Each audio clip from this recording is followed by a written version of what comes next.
The use of cosmetics or makeup was frowned upon at some points in history. Not so the period of the Tudors. The rich women of the Tudors, royalty and the nobility, wore makeup as an indication of their status and rank. Makeup also had a practical use to hide the scarring of various diseases such as smallpox. A face as pale as snow. The ideal Tudor woman. The Tudor view of pure beauty during the Elizabethan era was a woman with light hair and a snow-white complexion, which was complemented with red cheeks and red lips. A pale complexion could only be achieved by a wealthy woman of the upper class. Poor women were expected to work outside and therefore acquired a suntan. The pale complexion was a sign of wealth and nobility, an immediate identification for a person from the rich upper classes. This alabaster complexion was also sought after by Tudor men. White skin. Queen Elizabeth I set the fashions of the day during her reign. Although she did have natural attributes of this ideal image of beauty, she exaggerated her paleness by using white makeup. This is particularly noticeable in all the paintings of her at the time.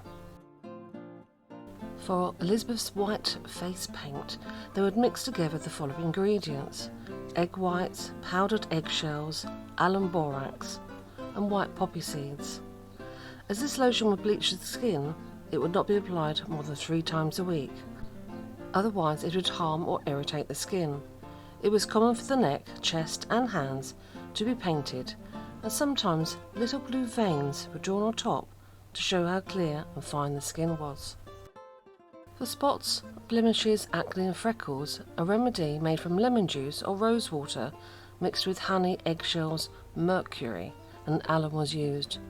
Women also washed their faces with mercury as a face mask, and this would make their skin soft and fresh. On top of bleaching the skin, a white makeup called Rouge was used, which was a mixture of white lead and vinegar. This unfortunately was very poisonous. Other ways of getting a fashionably pale skin was to be bled. Red ruby lips. The look was completed with expensive rouge made from cochineal to stain the cheeks and the lips. Cochineal was made from crushed up insects. This mixture was used for both the lips and the rouge. Sometimes vermilion was used, red crystalline mercuric sulfate, with gum arabic egg and white milk from figs. This would have been quite harmful on the skin. And finally, kohl was used to darken the eyelashes, another element of makeup which was imported from the Middle East during the Crusades. The Eastern influence. The use of heavy makeup was not fashionable during the reign of the early Tudors, such as Henry VIII. Perfumes were also popular, together with the use of creams and unguents to soften the skin. These were made from ingredients such as using honey, beeswax and sesame seed oil. During the Crusades, Europe was introduced to the cosmetic products used in the Middle East. Perfumes were produced from flowers such as roses, water lilies and violets. Makeup was developed in the Middle East and used by the ancient Egyptians as far back as 3000 BC. The eye makeup used in the Middle East concentrated in providing colour to the eyes, lashes, eyelids and eyebrows. A type of rouge was made from red ochre and was used to stain their lips and cheeks, and a form of henna was used to paint their nails and colour their hair. Fashionable red hair. Light coloured hair was the fashion in Tudor times. Yellow hair dye was made from a mixture of saffron, cumin seeds, celandine, a yellow flower, and oil. Wigs and hairpieces were also popular, and Queen Elizabeth was said to own over 80 wigs, periwigs and hairpieces. Hairstyles changed with the different fashions for headwear. During the early Tudor period, women's hair was worn long, covered by an elaborate headdress. During the Elizabethan era, this changed when the fashion for ruffs became far more elaborate and oversized. Headwear became more delicate, and the hair was swept away from the face, as can be seen in many portraits.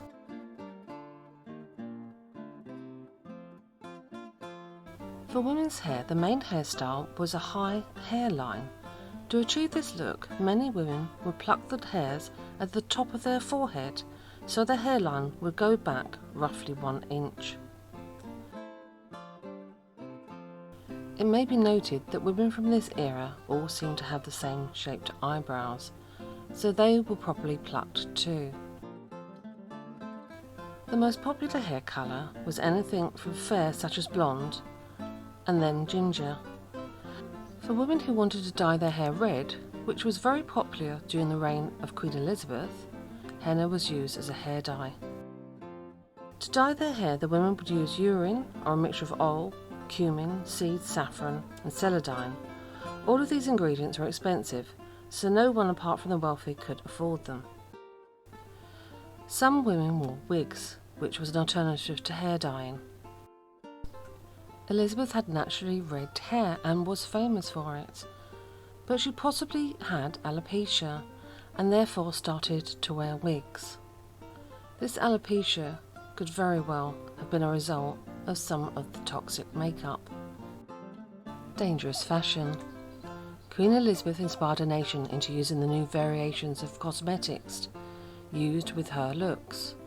Along with a red wig, Elizabeth wore the fashionable red and white paint on her exposed skin, and the older she got, the more she painted.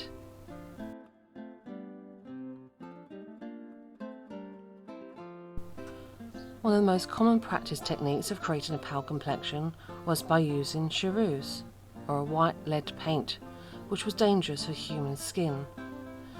This paleness implied healthiness and wealth, as you would not be working out in the sunlight and could afford servants and staff to complete your daily jobs. So in theory the skin would stay young and plump forever for the rich.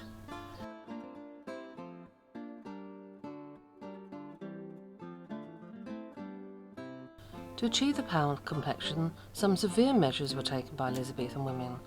Many would swallow gravel, ashes, coal, dust, tallow candles, labour and toll themselves to spoil their stomachs, only to get a pale, bleak colour. Women who preferred not to use the dangerous paste to whiten their skin were advised to wash in their own urine or wine. These ideals showed the utmost lengths people would go to have a cosmetic look like Queen Elizabeth. Others would bleed themselves, making themselves ill and whiter, all of which was dangerous.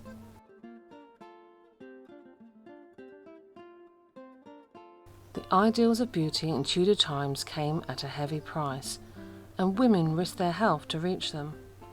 The Tudor view of beauty during the Elizabethan era was a woman with light hair, or ginger like Elizabeth I, a very pale complexion and red cheeks and lips.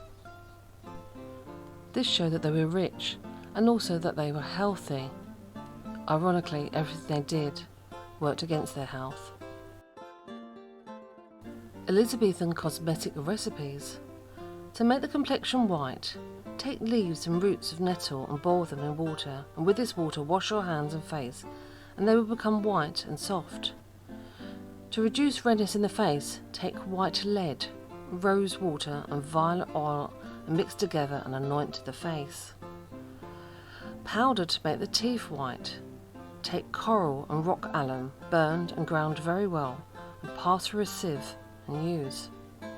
To make hair and body hair grow, take borax water, fumitory water, water of plantain, and with this water wash where you want and take a comb and comb very well.